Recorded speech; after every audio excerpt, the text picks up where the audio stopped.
Good morning, Gills fans. Good morning, fans of EFL League Two clubs up and down the country, and welcome back to another episode of Gills in the Blood TV. First of all, a massive thank you from myself. A couple of videos have gone out recently that are new in terms of what I produce for the channel. We've gone and tried to look at doing more generic League Two content, and that's been well received. So thank you very much for all the likes, shares, retweets, comments and interactions on that. And also the Gills 25-26 kit review video. That's gone down really well. So thank you so much. Like I've said 100 million times, support does never go unnoticed. But we are back again and we're going to carry on with this 5-2 series. So we've had 5 intriguing transfers already, like I've already mentioned. So thanks for the support on that once again. There's going to be a few more now. And first is going to be 5 to watch in League Two next season. So without further ado, let's get on with the video.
Got 5 clubs featured in this episode. They are Barnet, newly promoted as champions from the National League, Accrington Stanley, my club Gillingham, Colchester United and Fleetwood Town. So it'd be great to get the opinions of fans of all them clubs. Obviously, it's a Gillingham channel, so don't have to ask too much for that one, hopefully. But yeah, if the fans of other clubs that are being featured can let me know in the comments down below what they think of those players featured, that'd be brilliant. So without further ado, let's get in to our first player. Number 1 on the list is an attacking midfielder / centre forward. So versatile attacker who had a brilliant season in the National League in 24-25. He's 25 years old. His name is Callum Steed and he plays for Barnet.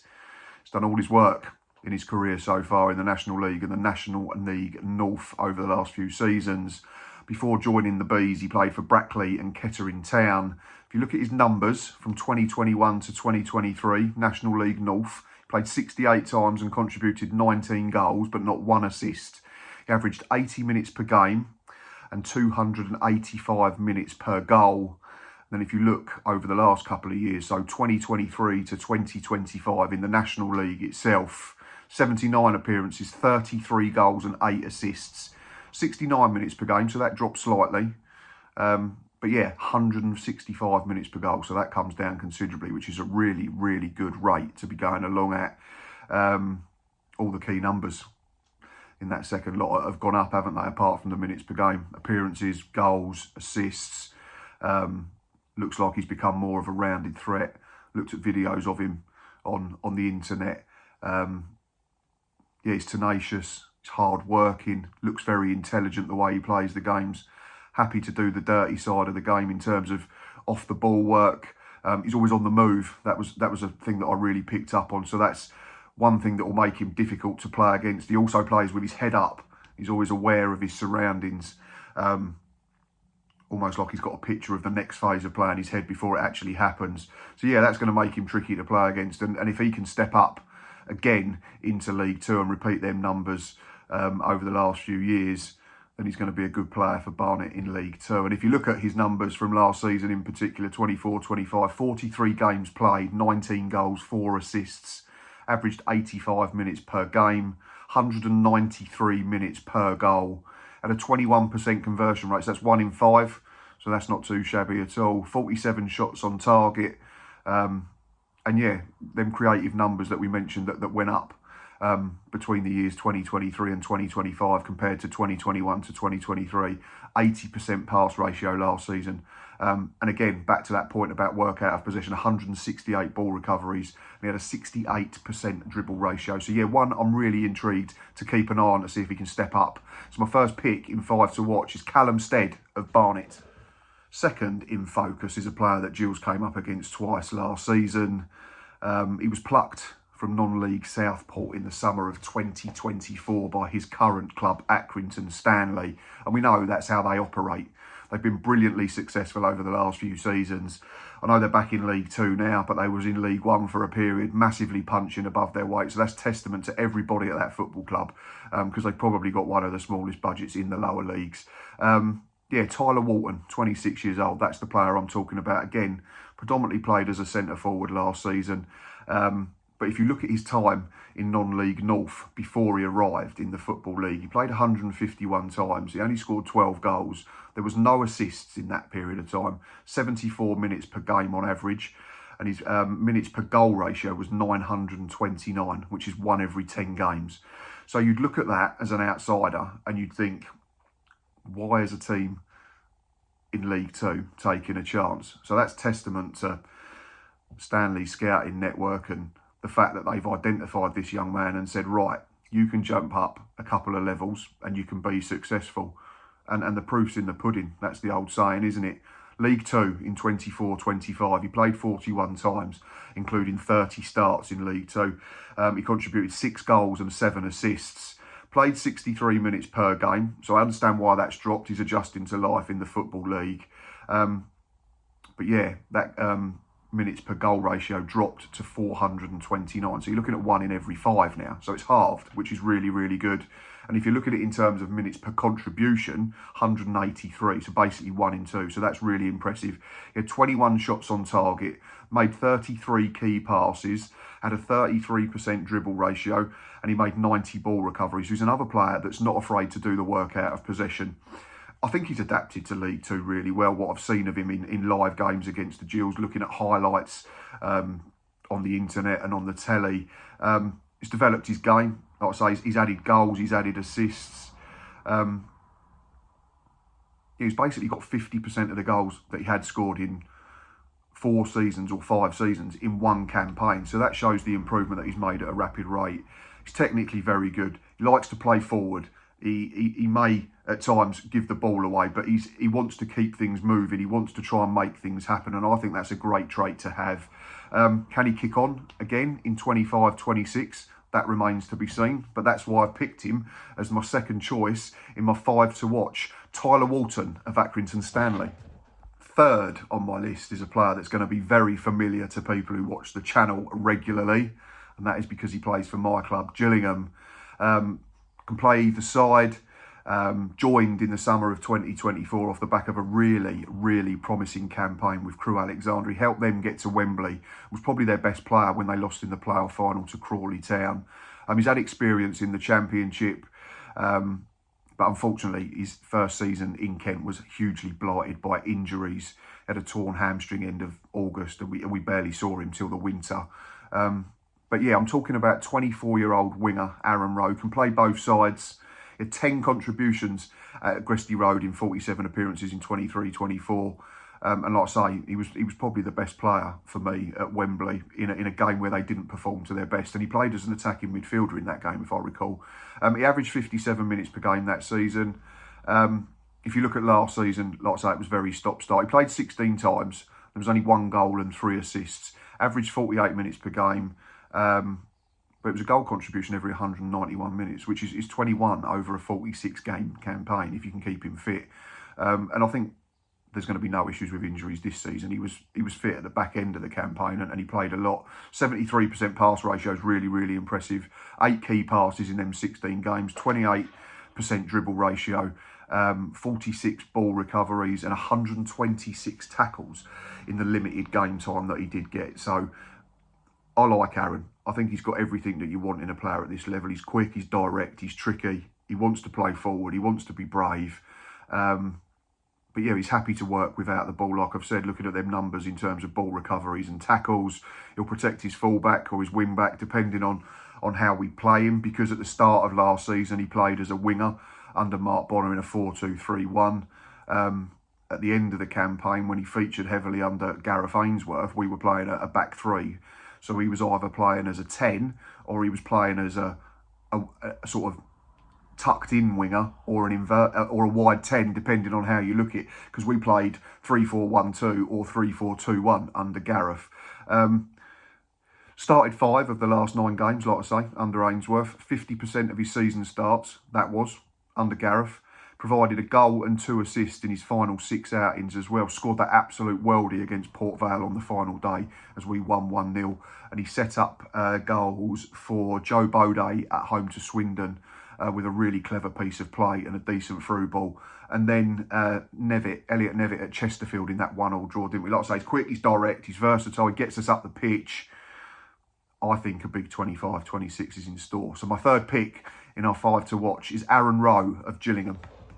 Penultimate player on my list is someone who's fairly local to Gills. He's just across the water as the crow flies in Essex.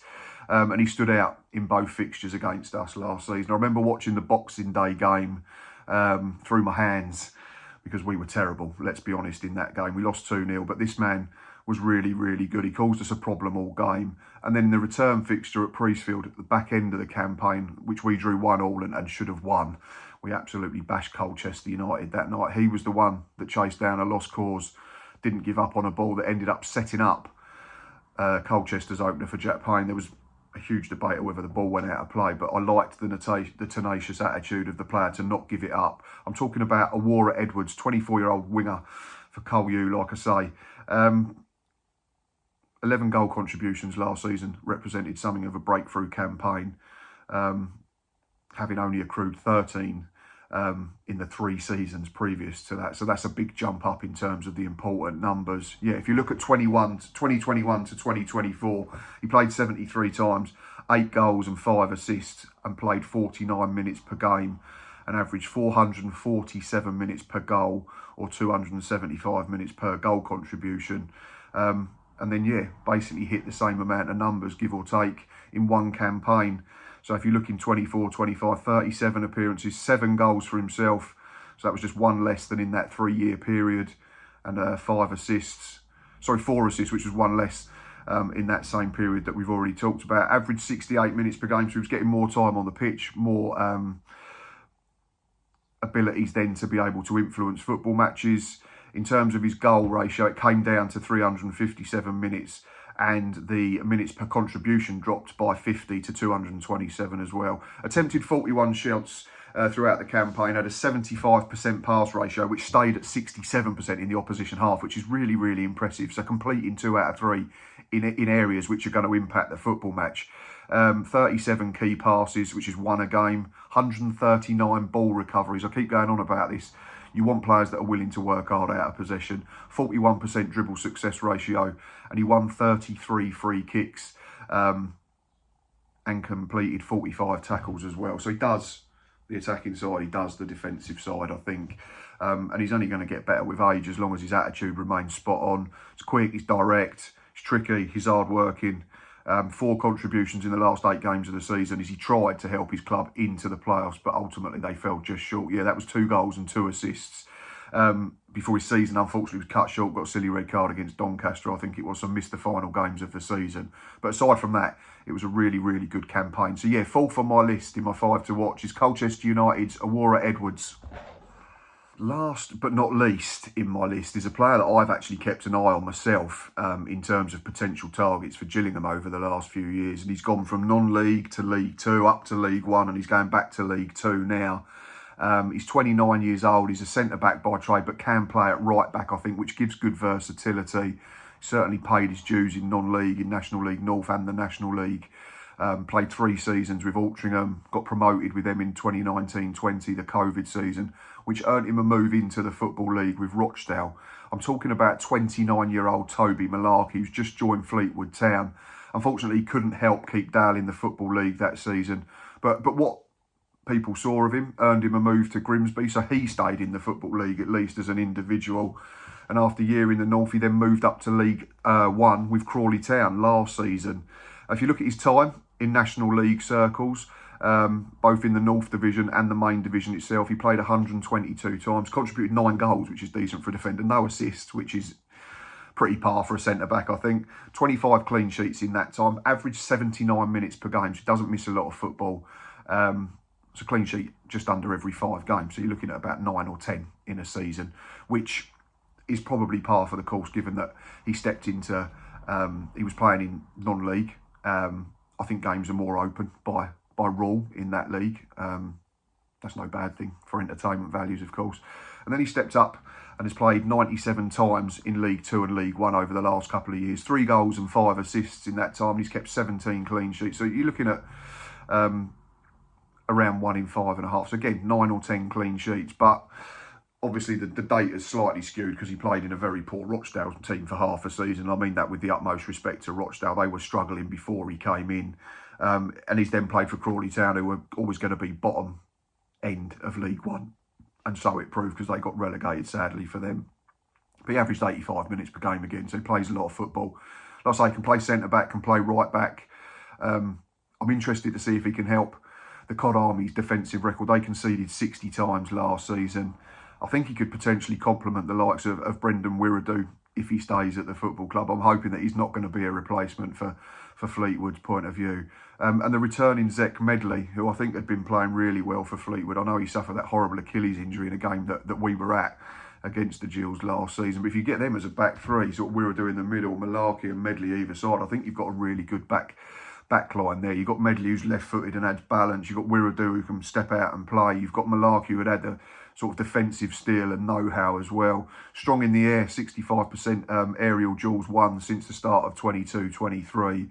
Strong in the tackle. I'd describe him as no-nonsense, Malarkey, and that's why I'm intrigued to see whether Pete Wild goes with a back three where you almost sort of have 2 very different centre-halves in Medley and Malarkey, and then Wirradoo, who can almost do both sides of the game. Last season, he played 31 times for Crawley Town as they were relegated back into our division. Didn't score a goal, contributed 1 assist and played 88 minutes per game. There were 7 clean sheets. But in terms of individual stuff, 118 ball recoveries, 171 clearances, 22 interceptions, 25 tackles, had an 82% pass ratio, which proves he can get it down and use it. Won 60% of his duels overall. Picked up 8 yellow cards. That's probably about standard for defenders at the level, isn't it? It's only 1 suspension, I think, if you get 5 before the cut-off. So yeah, really intrigued to see how Malarkey goes at Fleetwood Town. Really intrigued to see how Pete Wild develops that team with the benefit of a full pre-season. Yes, last but not least, in my 5 to watch is Fleetwood Town's Toby Malarkey. Right. That's the list complete. So as always, a big thank you from myself. If you're still watching and still listening at this point, it is greatly appreciated. 3,710 subscribers now. So thank you very much.